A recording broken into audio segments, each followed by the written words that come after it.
Hey, is that folk music that you play there? What is that? How do you call that folk music? I think it was Studs Terkel who asked Big Bill Brunzi, did he consider his blues music to be folk music? And Big Bill says, well, never heard no horses.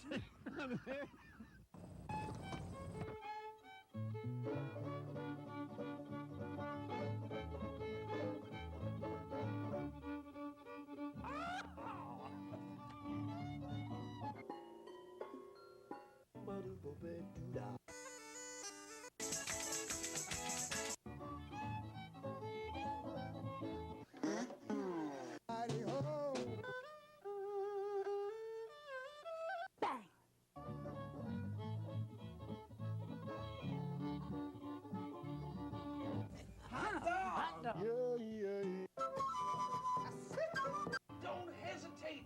It could be your ticket to a new tomorrow. She got big red lips, she got big brown eyes. She's too big for you, but she's just my size. She wears the pants, but not the skirts. She likes to rub me anywhere it hurts. I love my baby ever since day one. She can talk a blue streak, but I prefer the gray one. Sometimes it's hiding, but I know it's there. She's my baby with the bride of Frankenstein hair.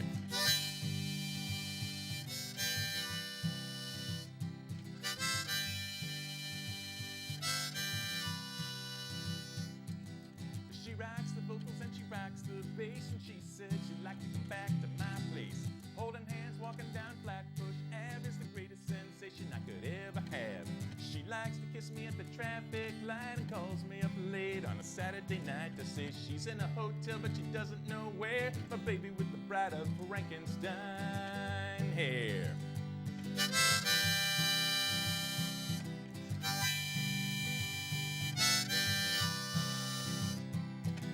I got it bad cause she got the goods. She got the irons and I got the woods. She gonna ask me out on a date, then maybe later on we can procreate. I hear her coming down the BQE with a big jar of salsa from the A&P. She didn't bring chips, but I don't care as long as she brings that bride of Frankenstein hair.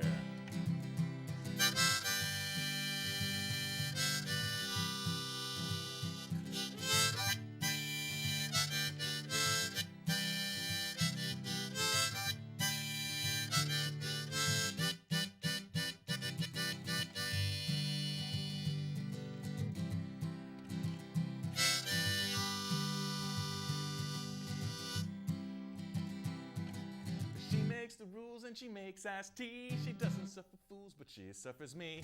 She got a master's and a PhD in psychedelic ethnomusicology.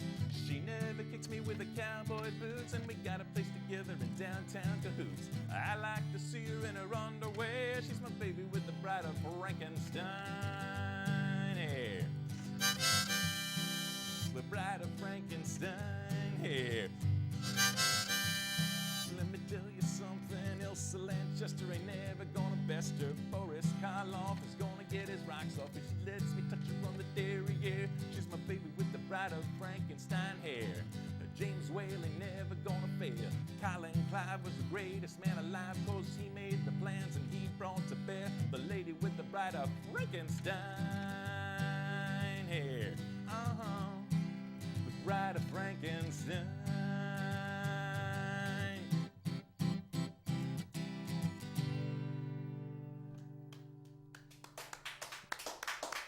Thank you. All right. The show is Horses Sing None of It. My name is Ralph Litwin, and our guest is Mark Allen Berube. Hi, Ralph. I get the pronunciation right? You did. Well done, sir. Good. Fun song. Thank you. We want to go into another one? Or you want to talk about that a little bit?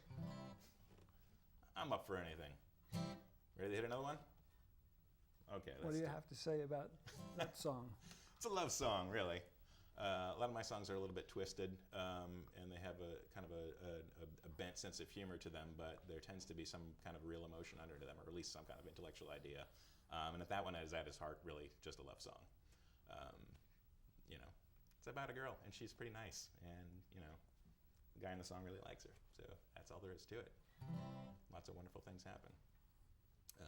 I've got several love songs like that that don't sound like love songs at first, but then once you actually dig down underneath them, that's really what they're all about.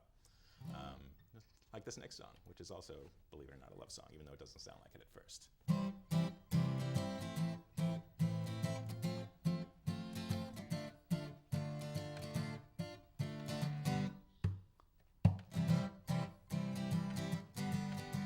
I like your leather shoes and the way your hair is styled, but there's something else about you that's just driving me wild. I can't hold it in, I just gotta tell you that I like the way you smell. I like the way you sing, I like the way you dance, I like your friendly manner and exquisite taste in pants. And although that stuff is mighty swell, I like the way you smell. Some people give off a screaming foul aroma that's enough to put every living person in a coma. From Edmonton, Alberta, down to Tulsa, Oklahoma, and sometimes down to New Orleans, but not you, baby. I like the way you touch me, I like the way you kiss, but what really knocks me out is this olfactory bliss. Now there's a word I probably can't spell, but I like the way you smell. Your lips are mighty sweet, but babe, I've got a Jones for your truly awesome odors and fantastic pheromones. I try to stop, but what the hell? I like the way you smell. Even if you go 3 days without a shower, I prefer your bouquet to the very finest flower. I'll just sit and sniff you, babe, hour after hour, and sometimes even day after day, until I gotta go to work, so don't cover up that stuff. I'll raise my hand, cause I'm sure that I'd give you everything to keep your saucy scent pure. It makes me just wanna yell, I like the way you smell. I'm telling Alice, Flo, Vera, and Mel, I like the way you smell. I like the way you smell. I like the way you smell.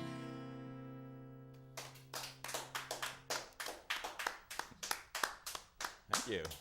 So in a few days, you're going to be going to the Falcon Ridge Emerging Songwriter Showcase. Indeed. Should be a lot of fun. It's a nice honor.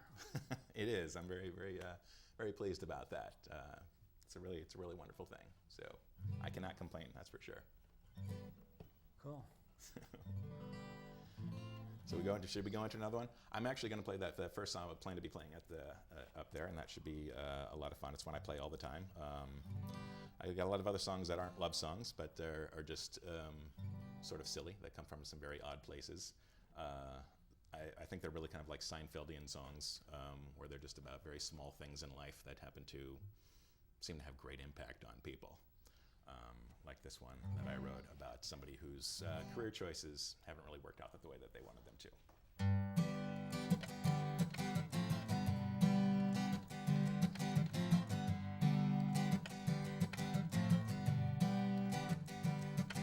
Hello, my name is Morgan, and I'll tell you my biography. For 20 years or more now, I've been studying photography. I take a pretty picture, but I have to pay the rent, and the money from freelancing's barely made before it's spent. So I went to Kids R Us so I could help out my condition, and filled out an application for a portraiting position. So now I find I'm not exactly doing what I please. Instead of shooting landscapes, I'm just getting little brats to say cheese. To say cheese. And now I may be kinda ugly, but I'm not a scary guy. And whenever kiddies look at me, they all begin to cry. Their mommies and their daddies think that they just need a minute, but the session's supposed to end soon and I'd just like to begin it. The kid is getting antsy now cause we've been here a while, but we all could go home sooner if we'd give a little smile. And now I'm getting laughed at by the other employees. They think it's such a hoot that this insufferable twerp won't say cheese. Come on kid, just say cheese.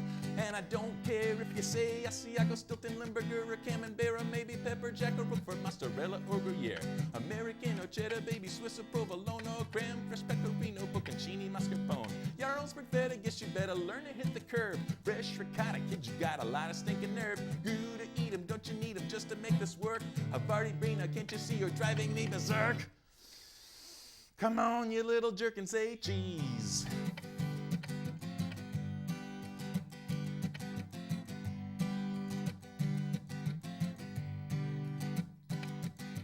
What else I have to do in here to get a change in luck? I'll make a fart tongue, cross my eyes, or quack just like a duck. I'll stand up on my head and take a picture upside down if it gives me just a snowball's chance of wiping off that frown. I don't know what else I can do to make the horror stop. I'll probably probably just give up and fix it up with Photoshop. I'm so humiliated now that I'm down on my knees and begging for a 4-year-old to just give me a break and say cheese. Just say cheese. Please, please, just say cheese. Geez Louise, just say cheese.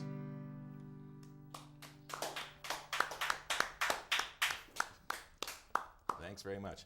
I also write very short songs so that I get more applause, because I go for too long without applause and I feel really insecure, and I need to know that the people love me and or hate me because they might stop in between songs. They might throw stuff, and that's okay too, as long as I get validation and I'm clear on where I stand with the audience. That's a good thing for me. You're not gonna throw things at me, are you, Ralph? No. Okay, thank you. I appreciate that. You do love me, though, right? You're based in New York City? Yeah. Yes, I am. I'm based in Brooklyn. Yes, Brooklyn's a lovely place. There are a lot of people who are based in Brooklyn. It's really quite amazing, just how many musicians end up there. I don't know where they're going to go next because we all ended up in Brooklyn in the first place because Manhattan got too expensive, and now Brooklyn's getting too expensive. And so I don't know if things are going to start happening in Queens and Staten Island and who knows where else. Maybe New Jersey. Wouldn't that be great?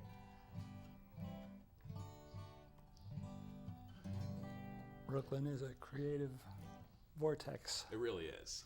It really is. And it's interesting, the neighborhoods that sort of pop up. Williamsburg in particular is one that sort of popped up as a hotbed of creativity.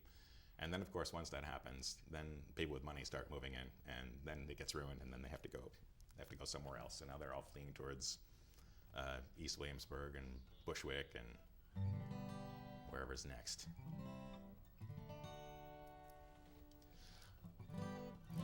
This is another sort of weird song, and again, I tend to write songs on topics that I think are just sort of interesting to me, whether they've been songs by anybody else before or not. Actually, preferably, it's better if they're not, because I prefer, if somebody Googles one of my songs, that's the only thing that's going to come up, and it's not going to be something else that somebody did. But this particular song is one that was born out of curiosity. There was some news a couple years back about a great scientific discovery. Well, not a discovery, but more of a validation, where scientists discovered they could actually form the elusive Higgs boson particle. And I, like a lot of people, had no idea what they were talking about. I had an idea that I knew that it was something really good, but I didn't know what it was. And so I had to do a lot of research, and I ended up writing this song about it. So it's really about a quest for knowledge. I read this article about some subatomic particle that's giving scientists a rush. It's not a quark, it's not a lepton, it's something that I should have slept on, 'cause this whole thing just turns my brain into a pile of mush. Charts and animations have left me in complete frustration. I just can't seem to get this through my wasted little brain. I never meant to fritter it, but I'm not so scientifically literate. I'll leave it up to someone wiser to explain. So let's go to Switzerland, where lots of friendly geniuses are gonna help us understand. Come on and get your clothes on. We're gonna party with the Higgs boson, the 21st century's greatest find. Don't get in a panic, we're gonna rock some quantum mechanics. Get up off your asses, gonna wade through the cosmic molasses. The way this boson gives off mass, it's really gonna blow your mind. Yep, we're heading on up to CERN, that's spelled C-E-R-N, and that's an acronym for something in another language, I don't know. But it's a big place where they have this giant racetrack that they send protons around really, really fast, and they smash them into each other, and they go, yes, there it is, it's the Higgs boson, and the rest of us go, I have no idea what you're talking about. Anyway, here in Geneva, a place that you would not believe, a giant lab for making little protons go real fast. What could be greater than a particle accelerator, confirming how the Higgs field gives all other particles mass? What do you think of that? Except to say that I think this Higgs boson makes me look so fat. Get your pantyhose on, you can blame it on the Higgs boson. They tend to mankind. Put on your new spandex, we're gonna rock some quantum mechanics. Get up off your asses, gonna wade through the cosmic molasses. The way this boson gives off mass, it's really gonna blow your mind. A lot of people think that all of this mucking about in science, it's a really bad idea. They think, you know, all this research is going to open up a black hole in the middle of Europe and it's just going to suck everybody into it and everybody's going to die and it's going to be really horrible. Actually, I think that's kind of cool. But there are other people who have a bit more, shall we say, localized paranoias. Take my mom, for instance. Last night, Mom had a bad dream. She woke up and let out a scream. Some scientists had turned her into some kind of a bomb. They went and tied her into the Large Hadron Colliders, smashed her near the speed of light into someone else's mom. This seemed a gruesome twist. Not to mention a breach of ethics for any self-respecting physicist. Come on and get your clothes on. We're gonna party with the Higgs boson, the 21st century's greatest find. Don't get in a panic. We're gonna rock some quantum mechanics and get up off of your asses. Gonna wade through the cosmic molasses. The way this boson gives off mass is really gonna blow your mind. Up, down, charm, strange, top and bottom. No looking any further cause I think we finally got 'em. Get your prosthetic nose on. You can party with the Higgs boson, a friend to all of humankind. Blacks, whites, and Hispanics are all gonna rock some quantum mechanics and get up off your asses. Gonna wade through the cosmic molasses. The way this boson gives off mass is really gonna blow your mind. The way this boson gives off mass is really gonna blow your mind. The way this boson gives off mass is really gonna blow your, really gonna blow your, really gonna blow your mind.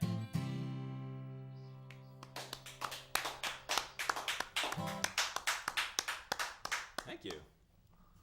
We should let folks know how they can get more information about your touring schedule. And Absolutely, yes. They can go to www.markallenberube.com. That's MarkallenBerube. I think the graphic's going to be up at the end of the show. But yeah, there's lots of fun stuff there, pictures and videos and tour dates and me rambling about crazy things, you know, crazy things like that. There's things about science, crazy things about what's going on in my life. And all that business. what crazy things are going on in your life? Lots of crazy things are going on in my life. I'm in a family of musicians. My wife is a musician. She's been on this show before, the lovely Carol Ann Solabello. So she's very busy. We try to avoid playing music together because it doesn't work so well. We've got a lovely young son that we're taking care of, and he's also a budding musician, really excellent singer with great pitch, and we just have a lot of fun, and try to stay out of trouble whenever we can. Okay. So maybe we'll do another love song, another one that doesn't sound like a love song, but really is. When it all boils down to it. And this is one that I wrote specifically for my wife. She occasionally, The Way You Smell is another one that I actually stole from her. The sentiments were actually hers, and then I'm the one who turned them into kind of ridiculous songs.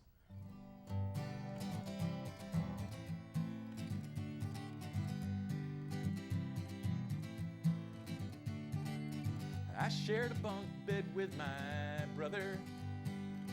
I was on the bottom and he was on the top. I spent most of my childhood just lying awake, wondering if and when the torture was ever gonna stop. 'Cause sometimes he'd hit me with his pillow. Sometimes he'd freak me out and hide under the bed, or smear my sheets with chocolate pudding. Then tie me to the bedpost, drip water slowly on my forehead. But now I'm all grown up and life's been drained of dread, because instead of brother's evil mug, I see your smiling face instead. I never worry that you're gonna punch me. I never worry that you're gonna go through all my stuff. I don't have to watch your every move. That might not seem like much, but it's enough. I don't need another psycho making life a living hell.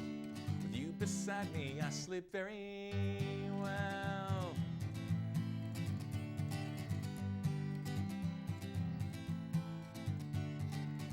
It's been so long since I have slumbered in a place where I felt unencumbered by fears of persecution when I go to shut my eyes. are such a blessing in a really bad disguise. Oh, good God. I know it all sounds rather silly. I know I probably seem real paranoid to you, but I know you'd never do things he did. I mean, he was only 12 years old and you're 32. But I love to feel your arms around me. I love to feel your fingers running through my hair. I love the steamy pulse of your breath on my neck. You can drool right on my arm and I won't even care. I trust you implicitly, I want to make that clear. The calm that I can finally feel, I owe it all to you, my dear. I never worry that you'll kill my hamster. I never worry that you'll put the corpse next to my head. I never worry I'll wake up to find all of my toenails painted red. I owe so much to you for all the fear that you dispel. With you beside me, I sleep very well. I sleep very well. I sleep very well. Ya-ta-ta-ta-ta. Ya-ta-ta-ta.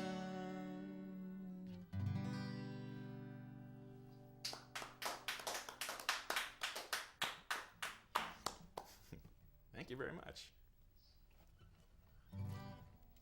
You mentioned Caroline Sabella. Yes.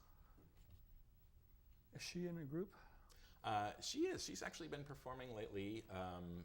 Well, she was with Red Molly for many years, and then she went out on her own as a solo artist. And in the last couple of years, she has teamed up with some friends of hers that were in a larger collective called Chicks with Dip.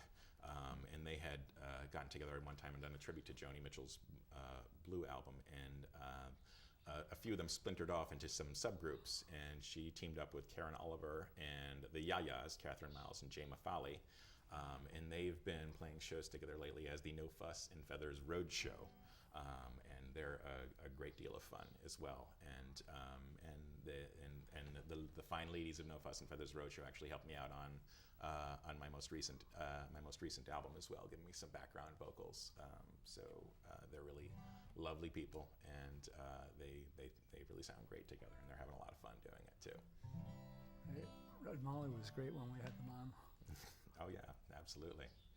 Yeah, it was really nice to see her doing that, and then striking out on her own, making a few albums since then, and it's been really wonderful. Great.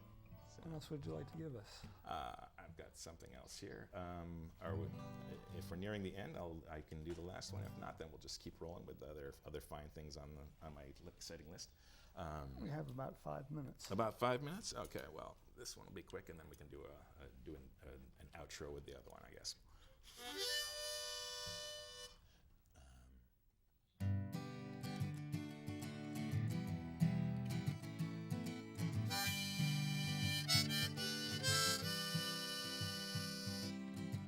It's just a simple workout, the kind that I do every day. How do I have this sense of impending doom? A dull feeling in my guts of unyielding dread and deep dismay as I prepare to enter the locker room. 'Cause I know just what's waiting there, a guy with too much body hair and a sharp propensity for displaying all of it. He's still here, he's still naked. I'd offer him a towel, but I don't think that he'd take it. Modesty doesn't mean a thing to him. The naked guy at my gym.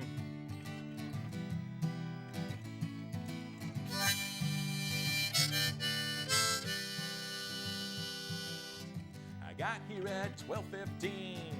That's when I saw him standing there, applying speed stick to his underarm. I changed into my sweatpants and he casually toweled off his hair. It didn't seem like he would do me any harm. Then I went out to use the treadmill and time came to a virtual standstill, and I returned to a ghastly sense of Deja vu. He's still here, he's still naked. I'd offer him a towel, but I don't think that he'd take it. Modesty doesn't mean a thing to him. The naked guy at my gym.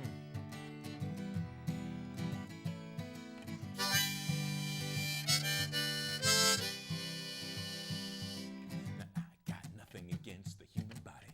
Nudity is not a thing to be feared. But hanging out naked in the locker room for 2 or 3 hours is a little bit weird. I don't want to broach the subject. I don't want to get into a fight. Anyway, I'm not real sure just what I'd say. But he's probably been here all day, and he'll probably be here all damn night until the gym folks tell him he has to go away. I hope he covers up his hide because it's 10 degrees outside.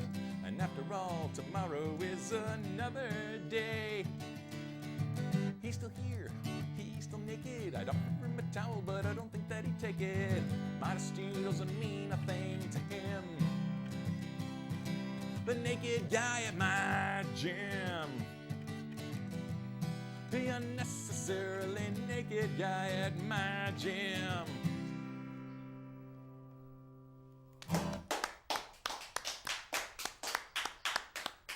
Thank you very much. All right. That's a true story, believe it or not. Well, more or less. They're all true stories to some degree, aren't they? I guess. It's a true story if you want it to be, right? I don't want it to be. You don't? Nobody wants it to be, but it's surprising for how many people that is a true story. I kind of thought that was sort of a throwaway when I wrote that song, and I was amazed at how many people came up after me and said, "Oh my God, that has happened to me before." So anyway, thanks so much for having me on the show, Ralph. I really appreciate it. If you want to pick up your harp and help me out on this, I'd really like it. This is called Cocktails on the Balcony. Great. Thanks for being with us.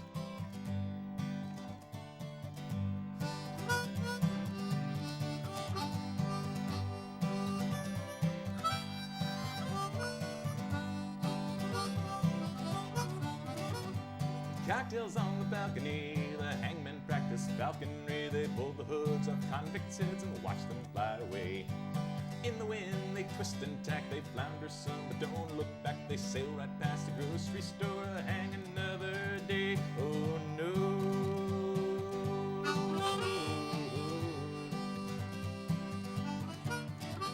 Refreshments on the promenade, barbarians with orangeade staring at the castle as they load the trebuchet. The alpha turns his cell phone off and scoops more ripple from the trough. They raise a glass in tribute to the soaring summit.